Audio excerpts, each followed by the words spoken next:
Primetime's been watching the Democrats pretty closely this year. Everybody from Hillary to Gavin Newsom's looking to knock Joe off the throne. But what about the Republicans? Who's going to be the Republican nominee for president? Well, it looks like it's going to be a crowded field. A lot of people are sniffing around. Some you know, some you don't, and some you don't want to know. Well, Primetime's going to be kicking the tires on all the candidates. We'll have a couple of Republicans on next week to see what they're all about. Now, out of everybody who's announced, Trump's in the lead, and we'll show you the polling in a second. But we're now seeing another guy from Florida make moves. Ron DeSantis is reportedly telling people in his circle he's set on running. Sources tell the Washington Post he's going to declare in May or June. DeSantis has $70 million in the bank left over from his run for governor, and some DeSantis super PACs are coming alive. Now, I don't know how it could be more obvious, but Ron DeSantis is in Iowa today. If you talk to Floridians, there's no drama in our administration. There's no palace intrigue. They basically just sit back and say, okay, what's the governor going to do next? And we roll out and we execute and we do things and we get things done. And in the process, we beat the left day after day, week after week, month after month, year after year. No drama, Ron. That's a clear shot at the former president. No drama and execute. We're going to see those themes repeated from the DeSantis camp. DeSantis winning the Iowa caucus would be very big. Trump didn't win Iowa in 2016, so the door's open. And polls there have Trump and DeSantis neck and neck. 80% of Republicans say they like Trump. 75% say they like DeSantis. In Florida, DeSantis beats Trump in the Republican primary, 52-27. This is according to a University of North Florida poll.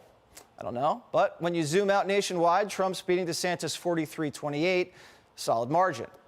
An Emerson poll says Trump beats Biden, but Biden beats DeSantis. But all these polls are way too early. I think, both of these guys can beat Biden. Another clue DeSantis is running, he put a book out, and he's on a huge book tour. It's the move to visit all the primary states without having to officially announce. Obama did it, Hillary did it, Trump did it. DeSantis is doing it right now, and DeSantis has sold more books his first week than any of them. The book's good. I'm reading it. A lot of it's focused on his pandemic policies, anti-lockdown, anti-mandate, and his ferocious attacks on woke ideology. That's a big part of his image. We're also leading on ensuring that our school system is focusing on educating our kids, not indoctrinating our kids. It is wrong to tell a second grader that they were born in the wrong body. It is wrong to have gender ideology imposed in our schools. And in Florida, we don't let it happen. We have fought the fight, and we're going to do more. But DeSantis needs to promote his economic message, a message on wages, because the economy is always the top issue. And Trump's a businessman who had a great economy until COVID. So he needs to contrast his economic policies with Trump's. DeSantis has never been in the private sector, so Trump's going to hit him on that. The former president made his case at CPAC last week. I will save your economy. I will save your retirement accounts.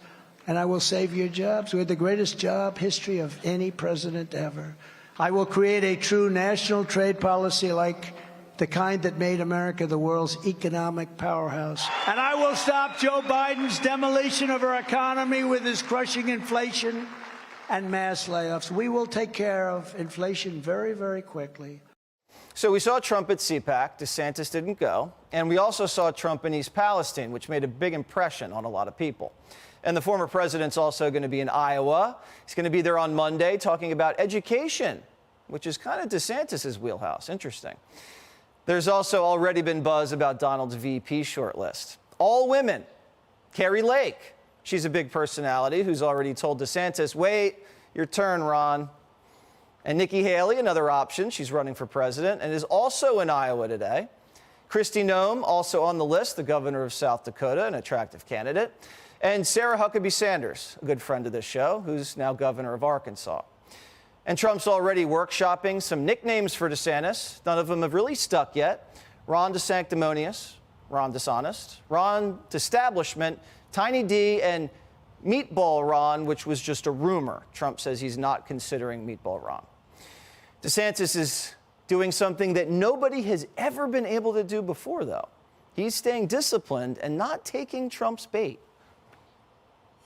He used to say how great of a governor I was, and then I win a big victory, and all of a sudden, he had different opinions. And so you could take that for what it's worth. But, at the end of the day, I think one of the reasons I've been successful as governor is I don't really pay attention to a lot of the background noise. I mean, he's obviously a big fish, but I get attacked all the time from every different angle, and you either put points on the board or you don't. And so I just focus on delivering the wins, and I think we've done a pretty good job of following through on our promises. But you can't ignore Trump forever. Eventually, DeSantis is going to have to go face-to-face on the debate stage with him. And that's the moment that's going to define DeSantis. The first 30 minutes of the debate will tell us if DeSantis has a shot. If the Florida governor can land a big shot early in that debate, it's game on. It's not enough for him to just sit there and weather the blows. He needs to come out big and draw blood, show that he's got what it takes. It's got to be real, too. It can't be prepackaged. And as usual, investigations are still swirling around the former president. He's got an election interference case in Georgia, but the forewoman is a giggly Wiccan, so that's discredited. You also have a special counsel investigation over the classified documents that's entirely political. Biden's got a special counsel investigation, too, so that can cancel out. And then you have the Stormy Daniels case in New York. The DEA here, Alvin Bragg, is going to go after Trump on a misdemeanor business accounting charge, and then trying to tie it to a federal beef for campaign finance since he paid off Stormy before an election. Like, he wouldn't have paid her off anyway. So even if he gets a federal conviction, it's still not mandatory prison time. And even the New York Times said this is an exotic and untested legal prosecution strategy, never even been tried before. Here's Trump on that case. Radical left Democrats, the fake news media, and the Department of Injustice to bring charges against me for now ancient, no affair story of Stormy Horseface Daniels. No attraction. So Donald Trump and Ron DeSantis, big names, a lot of excitement, both in Iowa over the next 72 hours. It is on. And Primetime's going to cover it honestly. Hey, Sean Hannity here. Hey, click here to subscribe to Fox News YouTube page and catch our hottest interviews and most compelling analysis. You will not get it anywhere else.